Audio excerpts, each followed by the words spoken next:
Hey guys, thanks for checking out our I30 SR we have here. This one here is excellent condition. As you can tell, very minor marking on the alloys. Got 3rd century window tint. And this one does have the sports leather, so it is a sports leather with the red stitching, and you get the red seatbelt as well. Satellite navigation and climate control, as you'd expect. Pretty much unmarked throughout the body. Got a center armrest as well in the back, with cup holders, air vents in the back, and as you can see through the front, it's in great condition.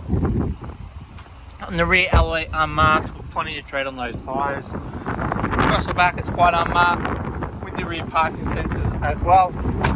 Down to the side, same on the other wheels are in the car, quite unmarked. You get blind spot monitoring as well, and through inside, only 50,000 Ks, got pedal shift automatic as well, lane departure warning, and great display all the way through. We look forward to speaking to you soon.